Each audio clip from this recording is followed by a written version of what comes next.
আসসালামু আলাইকুম। এখন শুনবেন সংবাদ শিরোনাম। ফিলিং স্টেশনগুলোতে তেলের সরবরাহ বাড়িয়েছে সরকার। রেশনিং এর কারণে পাম্পে ঘন্টার পর ঘন্টা অপেক্ষা। ভারত থেকে 5,000 মেট্রিক টন ডিজেল জামালপুরে স্বামীকে বেঁধে স্ত্রীকে ধর্ষণের ঘটনায় 3 জনের মৃত্যুদণ্ড, প্রত্যেককে 1 লাখ টাকা করে জরিমানা। রায়ে বাদীপক্ষের সন্তুষ্টি প্রকাশ। দিনাজপুরে জমে উঠেছে ঈদবাজার, দোকানগুলোতে বাহারি পোশাকের সমাহার, চাহিদার শীর্ষে বিদেশি পোশাক। জ্বালানি নিয়ে চট্টগ্রাম বন্দরে ভিড়ছে একের পর এক জাহাজ, চলছে খালাস। অতিরিক্ত ডিজেল সহায়তা চেয়ে ভারতকে চিঠি, পাম্পে আজও দীর্ঘ লাইন। এতক্ষণ শুনছিলেন সংবাদ শিরোনাম, এখন শুনবেন বিস্তারিত। সরকার জ্বালানি সরবরাহ স্বাভাবিক বললেও রাজধানীর বেশ কয়েকটি পাম্পেই তেল সংকটের কারণে পাম্প বন্ধ রয়েছে এবং তেল না থাকায় প্রায় 2 দিন ধরে বন্ধ রয়েছে বেশ কয়েকটি পাম্প। এমন অবস্থা চলতে থাকলে আগামী ঈদযাত্রায় হাহাকার পড়ে যাবে বলে জানিয়েছে পেট্রোল পাম্প ওনার্স অ্যাসোসিয়েশন। পাম্পগুলোতে ব্যাপক নিরাপত্তার সংকট তৈরি হয়েছে বলেও তাদের দাবি। এদিকে চট্টগ্রাম বন্দর সীমানায় 6টি জাহাজ থেকে আজ জ্বালানি খালাস হয়েছে। আজিজুল ইসলাম দীপু মোটরসাইকেলের জ্বালানি নিতে সকাল 11:30 পর্যন্ত পাম্পে পাম্পে ঘুরলেও তেল পাননি কোথাও। সরকার তেল সরবরাহ স্বাভাবিক বললেও অনেক পাম্পেই নেই তেল। যেমন কুড়িলের এই পাম্পটিতে মঙ্গলবার থেকে জ্বালানি তেল শেষ, শুধু গ্যাস সরবরাহ চলছে। উত্তর বাড্ডার এই পাম্পটিতে আবার 2 দিন ধরে জ্বালানি তেল নেই। মালিবাগের এইটিতেও নেই অকটেন। পাম্প সংশ্লিষ্টরা বলছেন ডিপো থেকে তেল দেওয়া হয়নি 2 দিন, ফলে পাম্প বন্ধ রাখতে হয়েছে। আজ বিকেল থেকে শুরু হবে তেল সরবরাহ। এই অবস্থায় সংবাদ সম্মেলন করে বেশ কিছু দাবি জানিয়েছে পেট্রোল পাম্প ওনার্স অ্যাসোসিয়েশন। মূলত পাম্পে নিরাপত্তা সংকট একটি বড় শঙ্কার কারণ হয়ে দাঁড়িয়েছে। এছাড়া প্যানিক বাইং এর কারণে এই সংকট উল্লেখ করে প্রতিটি পাম্পে পুলিশের পাশাপাশি সেনা মোতায়েন চেয়েছেন তারা। এদিকে বুধবার চট্টগ্রাম বন্দর সীমানায় 6টি জাহাজ থেকে জ্বালানি খালাস হয়েছে। জ্বালানিবাহী আরও 4টি জাহাজ বাংলাদেশের জলসীমানায় রয়েছে বলে জানিয়েছেন চট্টগ্রাম বন্দর কর্তৃপক্ষ। এদিকে রেশনিং পদ্ধতির আওতায় ডিপো থেকে পেট্রোল পাম্পগুলোতে জ্বালানি সরবরাহ বাড়িয়েছে Bangladesh petrol pump corporation BPC. ভারতের আসামের নুমালিগড় রিফাইনারি থেকে পাইপলাইনে দিনাজপুরের পার্বতীপুরের রেলহেড ডিপোতে ঢুকছে আমদানি করা 5,000 মেট্রিক টন ডিজেল। আজ বিকেলের মধ্যে পুরো জ্বালানি তেল লোড হওয়ার কথা রয়েছে এবং ডিপোর ব্যবস্থাপক হাসান হাবিব জানিয়েছেন সোমবার বিকেলে নুমালিগড় রিফাইনারি থেকে পাম্পিং করে পাইপলাইনে ডিজেল সরবরাহ শুরু হয়। দুপুরের মধ্যেই সরবরাহ শেষ হওয়ার কথা ছিল, তবে কারিগরি ত্রুটির কারণে 4 ঘন্টা সরবরাহ বন্ধ থাকায় বিকেলে শেষ হবে বলে আশা করা হচ্ছে। এদিকে মধ্যপ্রাচ্যে সংঘাতের কারণে আগামী 4 মাসে অতিরিক্ত 50,000 মেট্রিক টন ডিজেল আমদানি নিয়ে সম্প্রতি দুদেশের মধ্যে আলোচনা হয়। পাইপলাইনের মাধ্যমে জ্বালানি তেল সরবরাহ নিতে 2017 সালে বাংলাদেশ ভারতের মধ্যে চুক্তি হয়। 2023 সালে উদ্বোধন হয় এই পাইপলাইন। জামালপুরে স্বামীকে গাছের সাথে বেঁধে স্ত্রীকে সংঘবদ্ধ ধর্ষণের ঘটনায় 3 জনকে মৃত্যুদণ্ড দিয়েছেন আদালত। এছাড়া প্রত্যেককে 1 লাখ টাকা জরিমানা করা হয়েছে। দুপুরে জামালপুরে নারী ও শিশু নির্যাতন দমন ট্রাইব্যুনাল 1-এর বিচারক এই রায় দেন। মৃত্যুদণ্ডপ্রাপ্ত আসামিরা হলেন ফারুক হোসেন, মনসুর আলী, ফেরদৌস হোসেন, সবাই এখন পলাতক। রাষ্ট্রপক্ষের আইনজীবী বলেন 2023 সালে 19 জুলাই রাতে সদরের পাকুল এলাকায় স্বামীকে গাছের সাথে বেঁধে রেখে গৃহবধূকে সংঘবদ্ধ ধর্ষণ করে আসামিরা।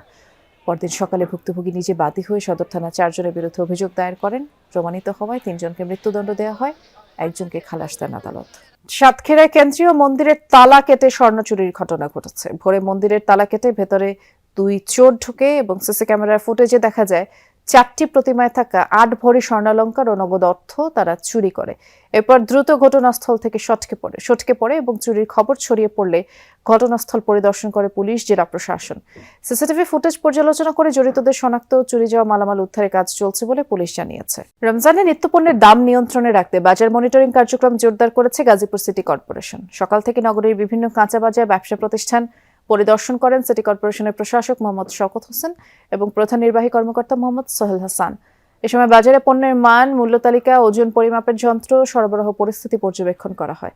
এছাড়া ব্যবসায়ীদের সরকারি নিয়ম মেনে পণ্য বিক্রির আহ্বান জানানো হয়। রমজানে নিত্যপণ্যের দাম নিয়ন্ত্রণে রাখতে বাজার মনিটরিং কার্যক্রম জোরদার করেছে গাজীপুর সিটি কর্পোরেশন। সকাল থেকে নগরীর বিভিন্ন কাঁচা বাজার, ব্যবসা প্রতিষ্ঠান পরিদর্শন করেন সিটি কর্পোরেশনের প্রশাসক মোহাম্মদ শওকত হোসেন এবং প্রধান নির্বাহী কর্মকর্তা মোহাম্মদ সোহেল হাসান। এ সময় বাজারে পণ্যের মান, মূল্য তালিকা, ওজন পরিমাপের যন্ত্র, সরবরাহ পরিস্থিতি পর্যবেক্ষণ করা হয়।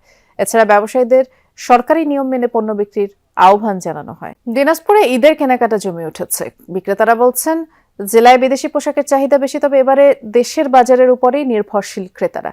দোকানগুলোতে বাহারি পোশাকের সমাহার। ঈদ এগিয়ে আসায় কেনাকাটায় ব্যস্ততা বেড়েছে ক্রেতাদেরও। দিনাজপুরে এবারের ঈদ কেনাকাটার চিত্র কিছুটা ভিন্ন। সীমান্তবর্তী হওয়ায় অন্যান্য বছর ঈদের কেনাকাটা করতে পার্শ্ববর্তী দেশে ভিড় করতেন জেলার ক্রেতাদের বড় একটি অংশ।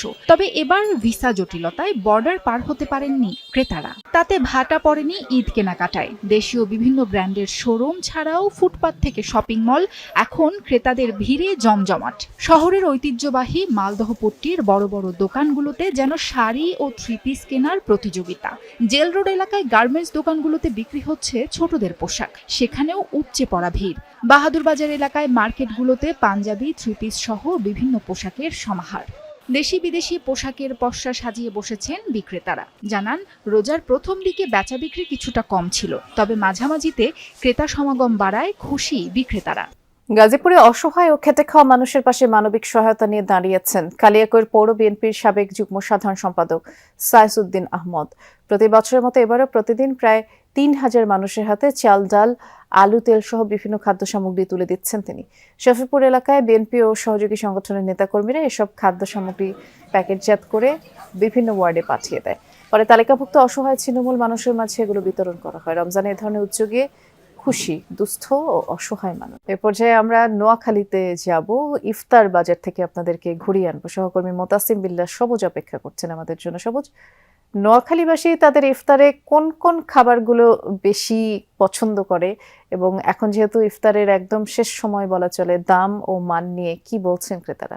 আমি এখন আছি নোয়াখালীর ইফতার বাজারে। আসলে রমজানের মাসে এলে রমজানের বিকেল থেকে আসলে নোয়াখালী শহরের যে অলিগলি রয়েছে, মার্কেট এবং সড়ক রয়েছে, তার পাশে আসলে যে অস্থায়ী যে ইফতার বাজার, ইফতারের বিভিন্ন সামগ্রী নিয়ে আসলে ইফতারের বাজার গড়ে ওঠে এবং ইফতারের বিক্রি কিনতে আসলে যে জমজমাট একটা প্রাণবন্ত বিকেল হয়ে ওঠে। এখন আমি রয়েছে নোয়াখালী জেলা শহরের টাউন হল মোড়ে একটি ইফতার বাজার। এখানে আসলে যারা রয়েছেন তারা বলছেন যে তারা ঢাকা চক বাজারের বিভিন্ন যে ঐতিহ্যবাহী যে খাবারগুলো রয়েছে সেগুলো নিয়ে তারা ইফতার সামগ্রী, ইফতার বাজার সাজিয়ে বসেছেন।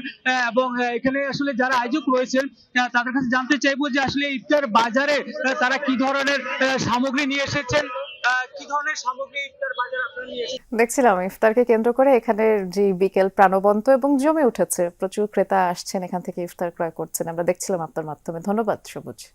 আমি এখন আছি নোয়াখালীর ইফতার বাজারে। আসলে রমজানের মাসে এলে রমজানের বিকেল থেকে আসলে নোয়াখালী শহরের যে অলিগলি রয়েছে, মার্কেট এবং সড়ক রয়েছে, তার পাশে আসলে যে অস্থায়ী যে ইফতার বাজার, ইফতারের বিভিন্ন সামগ্রী নিয়ে আসলে ইফতারের বাজার গড়ে ওঠে এবং ইফতারের বিক্রি কিনতে আসলে যে জমজমাট একটা প্রাণবন্ত বিকেল হয়ে ওঠে। এখন